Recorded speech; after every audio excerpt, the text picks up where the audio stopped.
Welcome and thank you very much for joining us.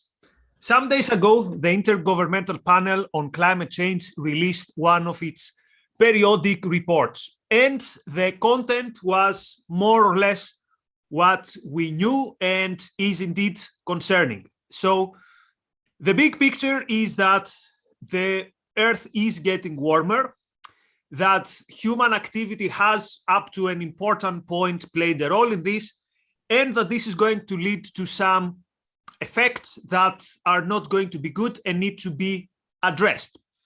Now, these are the facts, and today we're not going to discuss the facts. We're going to accept them, and we are going to assume that there is something like a consensus on this. Now, there could be a discussion about, for example, what kind of data go into the Ipcc. So the Ipcc does not conduct original research. The Ipcc, the Intergovernmental Panel on Climate Change, is collecting what is considered the best research, is producing some reports that are very, very long and very difficult to read for common people who are not scientists and experts, but they also produced a policy report. And then this policy report is further distilled down through the media. So there have been many concerns on, for example, what gets in, what the models actually say, but we are going to take these three factors about climate change, that it's happening, it's man-made, up to a point man-made, and it will have a bad effect. We're going to take them as given, but then the focus is try to understand where does this leave us and how this is portrayed. And what I've chosen to do is I've taken the editorial by The Guardian, which is a newspaper in the UK, which is well known for its environmental reporting, and it has been talking about climate change and has some of the people who set the tone about the climate change discussion. So this is the context that I'm setting for the discussion. Mark, do you think that's a healthy way to go through it? We're not climatologists, but we're people who can distill what is out there and try to draw some conclusions from it. Yes, I think it's very healthy. Should we say at the outset that The Guardian has divested itself of investors who are in the fossil fuel industry? I think that's sort of important for the perspective. Oh yeah. But so the Guardian is very is taking this topic, let's say, very serious. And also, let me set a bit more of a context. Recently, there has been some horrendous disasters in Europe. So we saw the floodings in Germany and the wildfires in Greece, which you could say are among the worst wildfires Greece has ever experienced.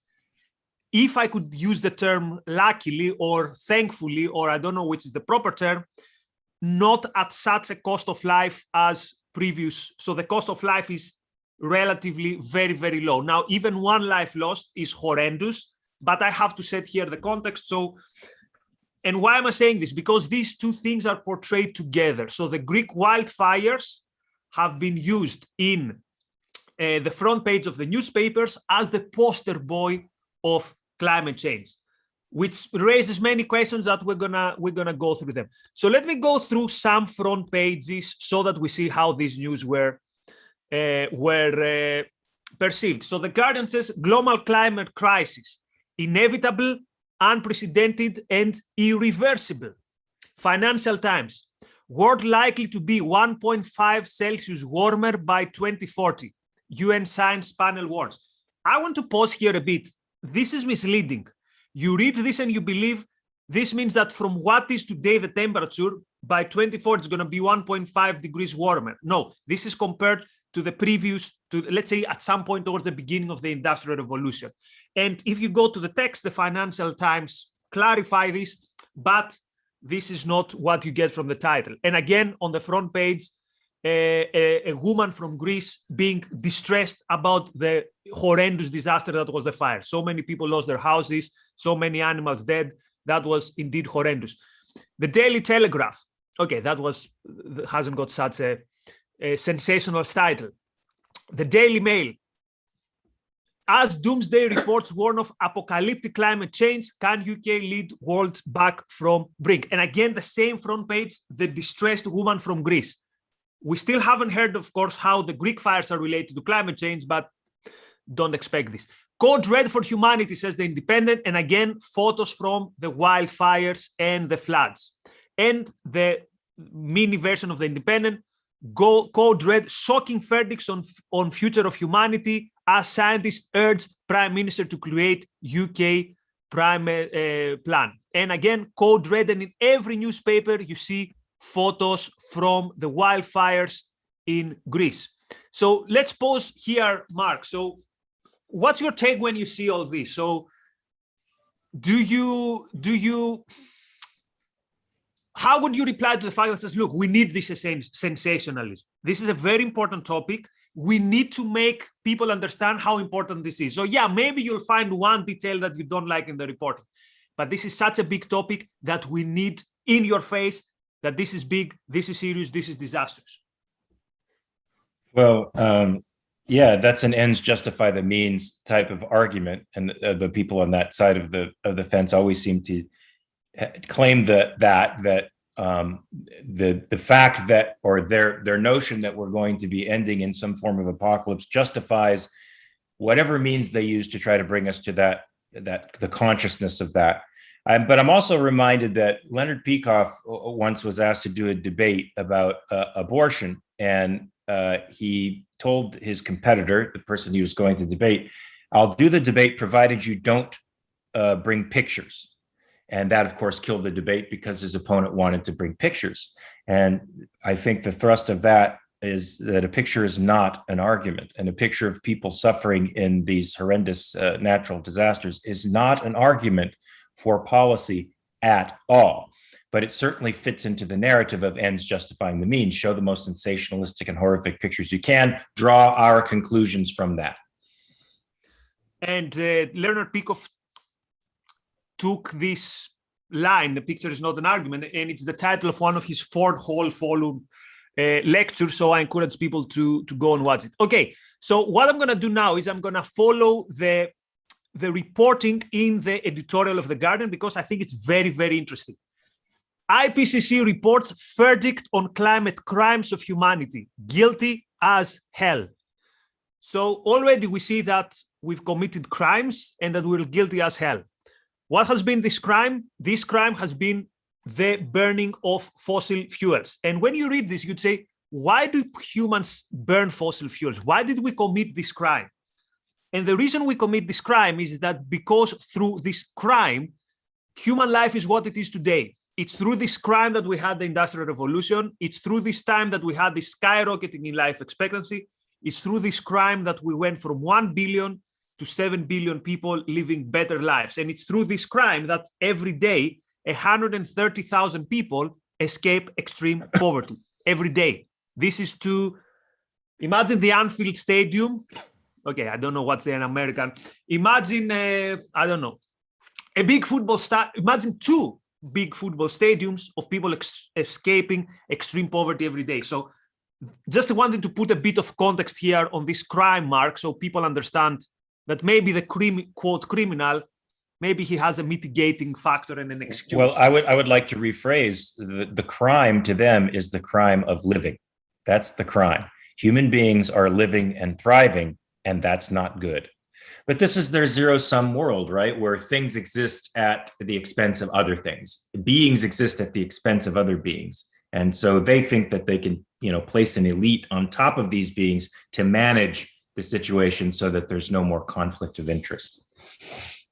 But notice that this is completely missing, this aspect of the discussion. And it's also, again, nothing against the scientists. The scientists have provided the data and they've given us the data, and now we have to decide what to do with the data. Notice though something. Notice the policy reports of the Ipcc. So this is the part that goes to the political leaders and that goes to the media. Notice how it deals with the issue of economic growth. And this is why I said the data is one thing, how we perceive the data is something else. And this, I got this from Alex Epstein, noticed this on his Twitter, and it's very interesting. So we read in this report, global economic growth has been accompanied by increased life expectancy and income in much of the world,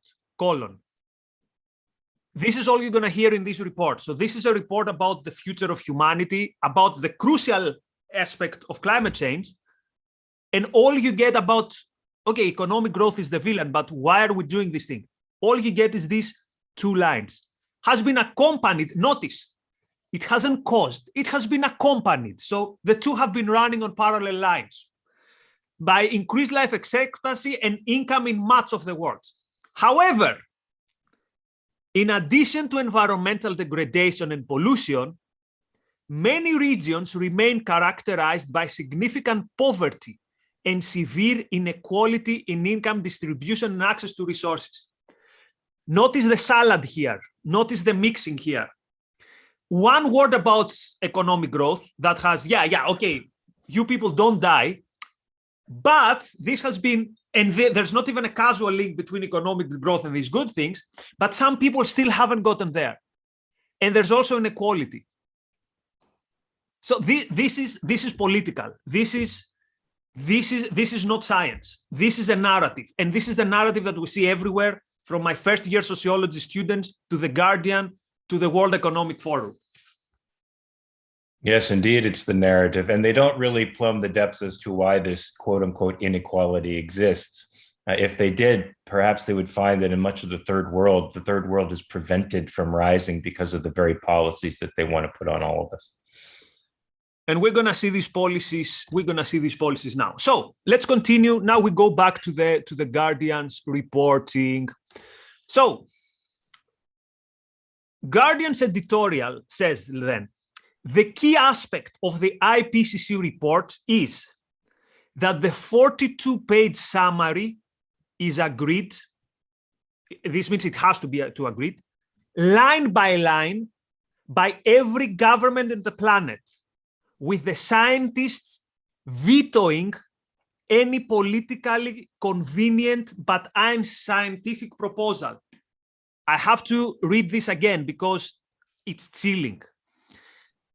Line by line, this needs to be agreed by every government, with the scientists vetoing any political convenient but unscientific proposal. Am I reading too deep into this, or is this a call for some type of I don't know, scientific rule or something? Sounds like it to me. So it's basically the signal here is discussion is over. Politics is over. Politics and what you do in terms of making sure that there's development in your area. All this is, you have these 42 pages and stand back in line. Again, this is not science. This has nothing to do with science. And not to put a bad name in science, this is not what the scientists say in the report. The scientists in the report give the data. This is a political interpretation of the report, which I find it creepy. I find it really creepy. But it gets worse. Then it says about today's wildfires in California, Greece and Turkey, floods in Germany, China and England, and heat waves in Canada and Siberia are merely a foretaste. As Greta Thunberg says, the climate crisis must be treated as a crisis. This is perhaps the worst two-line in the history of journalism.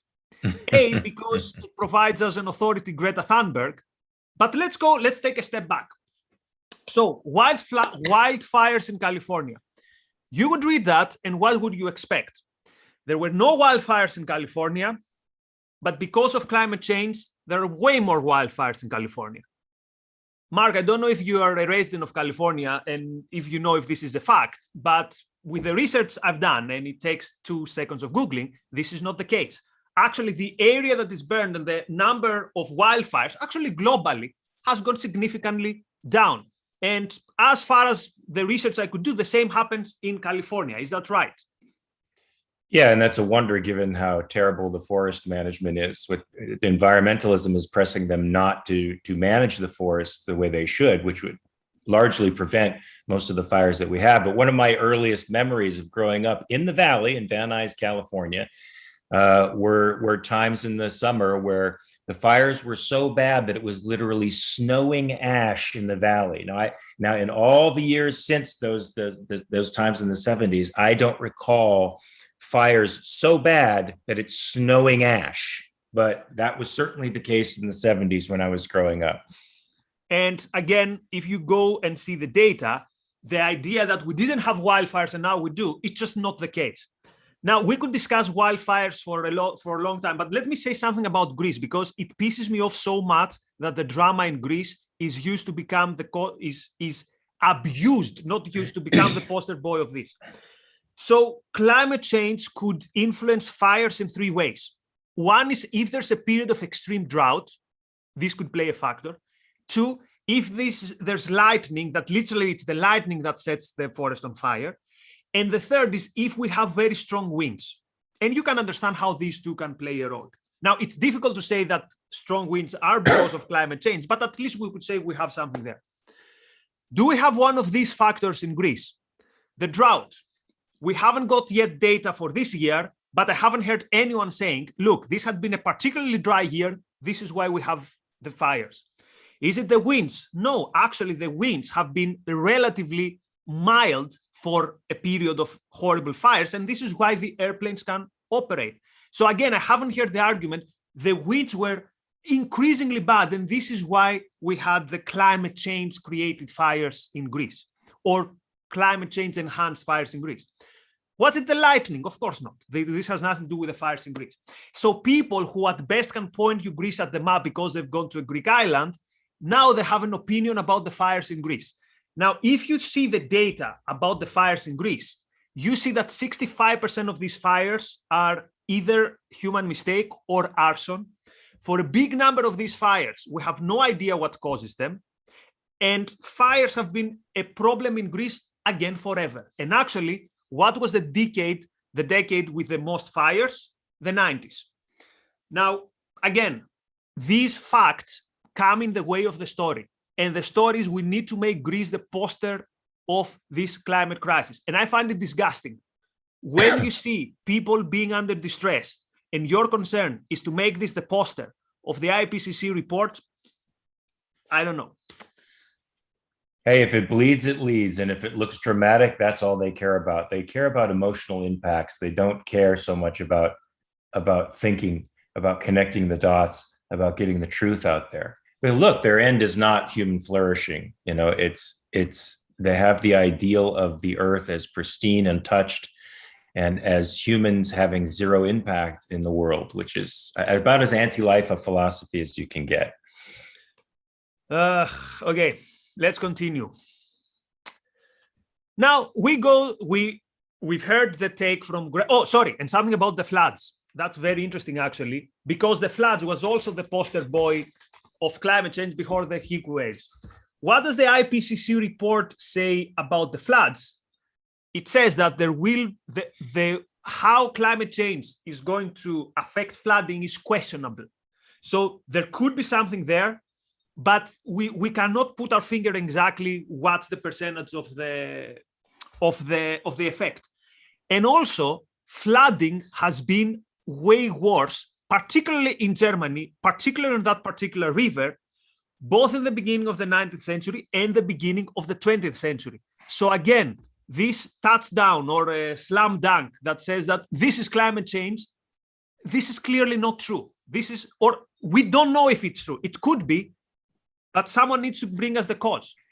And the thing we know, for example, is that there has been significant mismanagement, political mismanagement by the German authorities. But of course, the easy thing is to say, oh, it wasn't us, it was climate change. Yeah, that's the new boogeyman. That's the boogeyman of the left. The right has China and the left has climate change. Okay, so after Greta, let's go to another authority, Antonio Guterres, the UN's General Secretary. This report must sound a death knell for coal and fossil fuels. Now here we are. A death knell for coal and fossil fuels before they destroy our planet. If we combine forces now, we can avert climate catastrophe. There is no time for delay and no room for excuses. Notice the tone here, right? The discussion is over and we already know what to do. We need to cut down fossil fuels. Now, again, we already said why we do burn fossil fuels. Do you know who needs fossil fuels even more than we do? It's the developing world.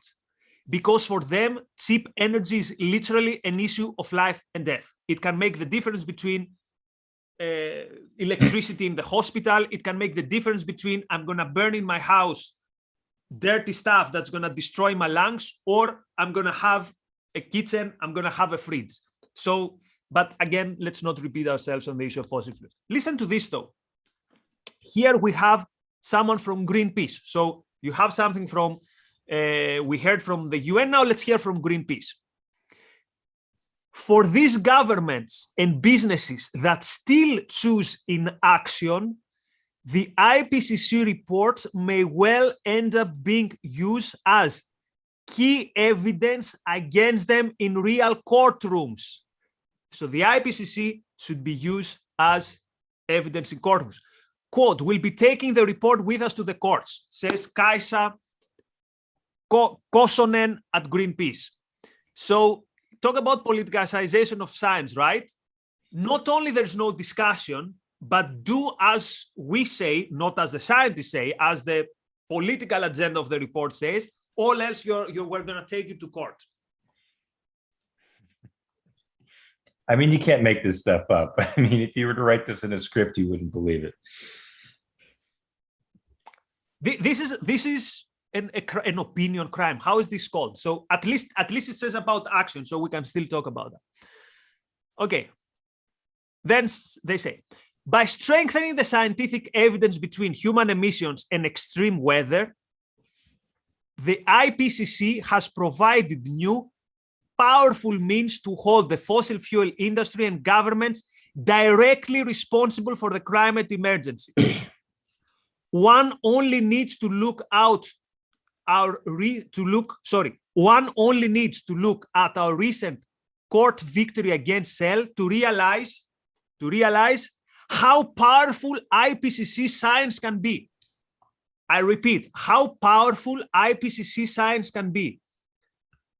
Science can be powerful not because it's going to give you the direction about, okay, we have a problem here, we have to solve it. Science can be powerful because I can drag people to court.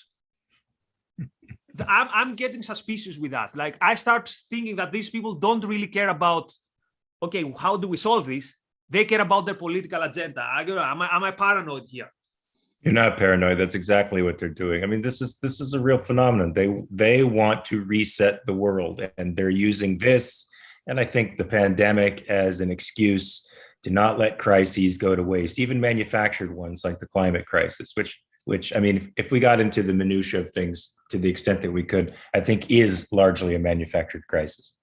I think it is a crisis particularly in terms of if the world stays as it is, which means many regions relatively poor, this rise in temperature and this rise in significant weather phenomena, it's gonna be very bad for poor people, particularly for people who cannot cope. But we're gonna discuss this at the end, although we're already running out of time. Okay, let me finish the article. So, and here's the final part that I want to talk about. The gravity of the situation laid out in the report, says the Guardian editorial, blows away any blustering over the supposed costs of climate action. In any case, not acting will cost more. Okay, so here we get to the gist. And the gist is, what can we do to save this? Because for me, a good report would do three things. A good reporting of this. First, it would give us a causal link, which says wildfires in Greece, this is how they relate to climate change. Particularly, we didn't get it. The second is what exactly we need to do and at what cost. So we know we have to cut CO2 emissions. It's one of the ways we could do, but what is the cost? Here's the most important thing for me. What will be the reduction in temperatures if we take that action? So for example, do you remember the Kyoto Agreement, which was the first thing that would change the world? So according to the Kyoto Agreement, which was the first, again, idea that would change the world, if we would spend 180 billions every year, by the end of the century, the reduction in temperature would be 0.1 degrees, 0.17 degrees. So this is what I want to hear. Okay, if we do this action, this expensive action, what's going to be the cost? Now you could say, okay, the Kyoto was old news. What about the Paris Agreement? Do you remember the Paris Agreement that Trump needs to be dragged to international courts because he didn't sign? So according to data by Bjorn Lomborg, the Paris Agreement at the cost of 1 trillion every year, 1 trillion every year cost, it would cut 1% of the emissions that need to be cut to retain the temperature rise in the margin we want. Put differently, the effect of the Paris Agreement, that you hear all that stuff, by 2100 would be 0.05 degrees, not 0.5, 0.05 degrees. Now, Lomborg has been criticized because he said, yeah, but what if we do even more after that? So Lomborg says, okay, so if the Paris Agreement, the most optimist scenario, would be dragged till the end of the century, our effect on the climate would be 0.17 degrees, 0.1. That would be the effect. So this is the things that I don't listen anywhere. Okay, let's say we are going to sacrifice the developing world. We're going to sacrifice our energy bills, our quality of life. We're going to do all that. What's going to be the effect? And the effect is minuscule. Now, to be just, they will say, yeah, but then we're going to do more. We're going to do more exactly how? Because when you tell them, for example, are you okay to use nuclear? No. Are you okay to do geoengineering? If this is such a disaster, we need to do everything to avert it. And I think it could be a disaster. But the answer is no. All we need, we have to focus on cutting down fossil fuels. So this is why I'm saying the politics here are ugly and are not really directing, in my view, in solving the problem. Because again, according to the data, it's not going to solve the problem. Yeah, well, you see, data doesn't mean much to people. What does? A cause, and a cause that they can emotionally get behind and that they can feel is having an impact. And that's why their side has whipped up the kind of emotional engagement that it has, and all the counter arguments, which use just facts, are abstractions to people. They can't really connect those abstractions into anything coherent. So I think we, as people who hold human thriving as the idea, have to take the mission from Alex Epstein and move forward with that, because that's a heroic vision, and that's as animating and emotional as the other side. We're just prioritizing human life and getting people to see that that's pretty important for us to do. So facts are great, but people don't care so much about that. They care about the narrative, and they care about being a part of the narrative. What a pity, though, because this is supposed to be about following the science. And the science says there is a problem, but the solutions we are offering, I don't see how these are the best solutions that science or human ingenuity can give. Okay, there's certainly the solutions that people who don't hold human beings as a value could offer. But so we have to get people to see that human life is a good thing. Exactly. And that so basically in your house, climate change is not going to make a big difference because you have good insulation, air conditioning, all that stuff. Why not everyone in the world having at least the hope and the chance to get that? And these measures are going to take away this chance. And again, the left was talking about, oh, globalization is creating global apartheid. And now you see the same people being against. Basically, they're in favor of closed borders. The other day, Jacob, in the radical leftist magazine, had an article that says that Australia should have stricter border controls and no flights to go to zero COVID. And the same people want to make sure that these countries, their energy is going to be more expensive. Okay, let's go to, wow, we have some very generous super chat. Thank you very much. So Hugh says, climate catastrophe is a human degrowth agenda. Well, they don't use the term degrowth, they use the term sustainable development, as if development can never be, quote, sustainable. Enric says, the solution to too much carbon use existed 70 years ago, nuclear power, and has been attacked and abandoned for a vision of unsustainable solar, wind, and the such. actually, there are very few environmentalists who are in favor of, there have been some environmentalists who have switched on that and have been in favor of nuclear. And by rule of thumb, they're the only ones I take seriously in their concern. Hey, I just want to say something too. Look, I think what the developed world should do is go to nuclear, and the developing world should do fossil fuels. The good news is this: it took us, in the neighborhood of 3 centuries to become wealthy, but nowadays countries can industrialize and become wealthy very quickly. And you have near laboratory examples of that in the modern world. You have Hong Kong and South Korea. South Korea was as poor as any African country by the middle of the 20th century. They were as poor as any African country. And within less than one lifetime of a human being, in a mere 50 years or less, they've become one of the leading nations in the world, one of the wealthiest nations in the world, because they adopted more or less our political principles and our industrial principles. And so now that they're wealthy, they can actually invest in the types of energy like nuclear that makes them more or less carbon free, if that's what we're concerned about. So yeah, I think the idea should be to get the poor countries as wealthy as possible, as fast as possible, so that they can go past the dirty stages of development that we all have to go through in order to get rich, so that they can then invest in power that's expensive and clean. Exactly. And again, this is a solution-oriented approach. I left this question for the last one. I really love this question. Corey, thanks you so much. Before I get to the last question, because I want to have some time to discuss it. Also, we have super chat from Sammy, Marilyn, Gail, and Claudia. Thank you so much. We really appreciate it. Okay, this question is brilliant. Corey asks, being relatively new to objectivism compared to most people here, I was wondering how long it took you guys to be able to effectively integrate the ideas within the philosophy together. And did you have a specific branch you struggle with? Do you want to go first on that? Well, you're the academic. Maybe you should first. Okay, because the quick answer is I'm still struggling with everything.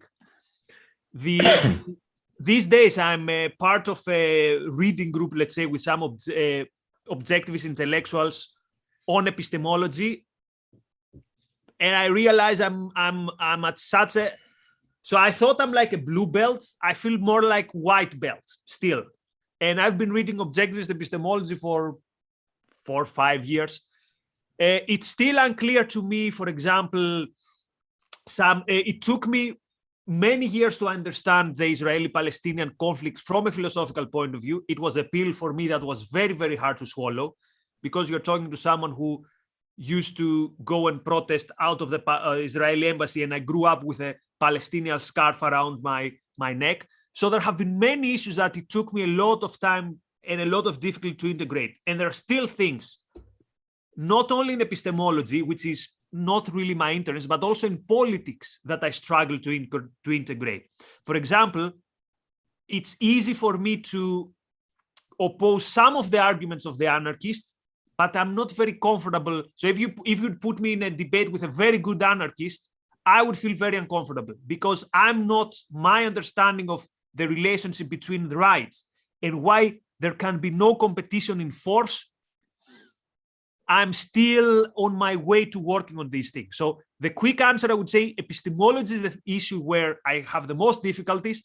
But even in politics, which is, let's say, my field, I still have many issues, Corey, that it's difficult for me to put them together. So don't feel that you are making a slow progress.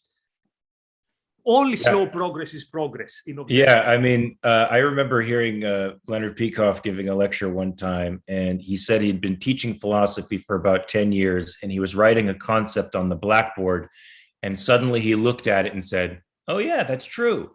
Because after 10 years, and God knows how many years before that, struggling with philosophy, it had finally integrated down into his emotional life. And I found a very similar thing. Look, I mean, I read everything Rand has written multiple times.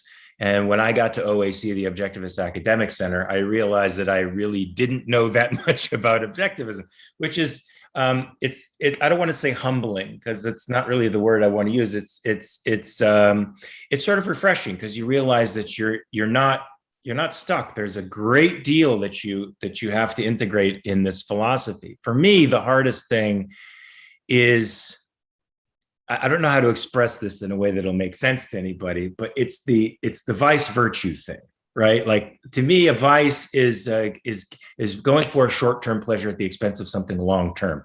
And sometimes it's really, really hard to keep that long-term thing in your consciousness at all times. So rather than, working out, you feel like I want to have cake. I want to do, I want to do all this other stuff because it feels good in the moment.